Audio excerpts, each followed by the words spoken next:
बिस्मिल्लाहिर्रहमानिर्रहीम। अस्सलाम वालेकुम क्लास, उम्मीद है आप सब खैरियत से होंगे। हम लास्ट टाइम जो है वो टेस्ट जो हमने बर्थ का जो फिनोमेना है उसके बारे में पढ़ा था हमने। And next we have the test tube babies. There are certain problems in couples जो किसी भी वजह तीन चार डिफरेंट रीजंस की वजह से अराइज होती हैं। एक कपल है, उनके यहाँ कोई औलाद नहीं हो रही है, अब उसकी क्या क्या रीजंस हो सकती हैं। The first one is sperm motility problem. Sperm produce हो रहे हैं but they are not properly motile या नंबर ऑफ स्पर्म्स कम है। Number two, female egg produce नहीं कर रही। मेल के स्पर्म्स ठीक है, फीमेल एग प्रोड्यूस नहीं कर रही है। थर्ड कंडीशन इज कि मेल के स्पर्म भी ठीक है, फीमेल का एग भी ठीक है, बट फीमेल रिप्रोडक्टिव ट्रैक के कुछ प्रॉब्लम्स हैं। यूट्रस कंसीव नहीं कर पा रही है, कॉन्सेप्शन नहीं हो रही है, इम्प्लांटेशन नहीं हो रही फर्टाइल एग की, कोई भी मसला उसमें आ सकता है। तो उसमें फिर हम क्या करते हैं कि sperm and egg or ovum egg को कहते हैं, they are obtained. You can see here sperm है और एग है, और उसके बाद उनको हम टेस्ट ट्यूब के अंदर फर्टिलाइजेशन की करवाएंगे इन विट्रो। एम्ब्रियो बन जाएगा तो उसको वापस फिर हम यूट्रस के अंदर रख देंगे। अच्छा, अगर तो उस केस ये है कि यूट्रस बिल्कुल ठीक है, मेल के स्पर्म नहीं प्रोड्यूस हो रहे थे, फीमेल का एग प्रोड्यूस हो रहा था, या फीमेल का एग नहीं हो रहा था, मेल का स्पर्म प्रोड्यूस हो रहा था, तो हम वो फिर उसी कपल उसी फीमेल को हम इस्तेमाल कर लेंगे कि उसको उसके अंदर जो हम फर्टिलाइज एम्ब्रियो रख देंगे और वो डेवलप हो जाएगा।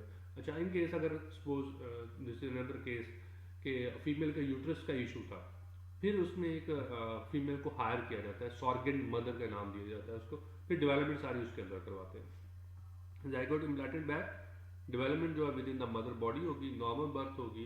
अच्छा, ये बात याद रखनी है कि टेस्ट ट्यूब के अंदर जस्ट फर्टिलाइजेशन होगी, जस्ट फर्टिलाइजेशन टेस्ट ट्यूब के अंदर होगी, डेवलपमेंट सारी की सारी फीमेल की बॉडी के अंदर ही होगी।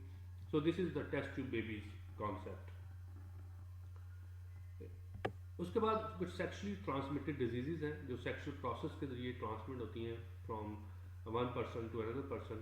चार इसकी एग्जांपल्स आपकी बुक में दी हुई हैं। गोनरा है, that is caused by gram positive bacterium Neisseria गोनरा।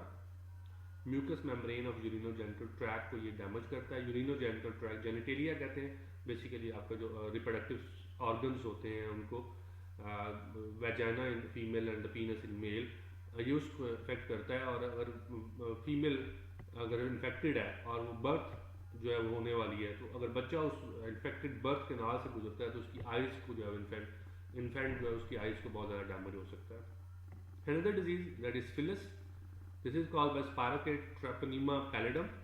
This damage the reproductive organs, और ये न्यू बॉर्न बेबी जो है उसकी eyes, bones, joints, CNS, heart and skin को जो है वो डैमेज कर सकता है। And next one is genital herpes. First year के अंदर भी आपने चैप्टर 5 के अंदर पढ़ा था, this is called bye herb simplex type virus. वहाँ पे आपने पढ़ा था कि फेशियल पार्ट्स जो है, स्किन जो फेस है, लिप्स है, उनके ऊपर ब्लिस्टर्स बनते हैं। यहाँ पे ये जेनिटेलिया का इन्फेक्शन है, तो मतलब आपकी जो रिप्रोडक्टिव ऑर्गन है उसके ऊपर ये इस तरह के ब्लिस्टर्स बनते हैं। जेनिटल सोरनेस, जो रिप्रोडक्टिव ऑर्गन है, सोरनेस स्वेलिंग हो जाती है। अल्सर्स, उनके अंदर जख्म बन सकते हैं। Transmitted to new born children and this damage to eyes and CNS of infant. The next one is the acquired immune deficiency syndrome, that is AIDS, caused by human immunodeficiency virus. Immune system को affect करता है, highly effect करता है, damage करता है उसको, और जिसकी वजह से जो इम्यून सिस्टम है प्रॉपरली काम नहीं कर पाता। Transmit from mother to child, माँ से बच्चे के अंदर भी ट्रांसफर हो सकता है अगर वो उसको मतलब बर्थ दे रही है। नॉट क्यूरेबल, इलाज कोई नहीं है इसका अभी तक फिलहाल, लेकिन क्या तो वैक्सीनेशन वगैरह कुछ आ गई हैं, लेकिन प्रॉपरली इसका ट्रीटमेंट को अभी अवेलेबल नहीं है।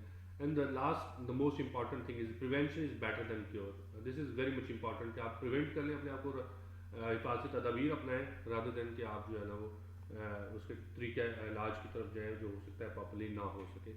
So this was all about chapter number 18। यहाँ पे हम इसको एंड कर रहे हैं, तो इंशाल्लाह नेक्स्ट जो हम चैप्टर नंबर 19 जो है उसको स्टार्ट करेंगे। ओके जी, thank you very much. If you have any questions you can ask in the comment section.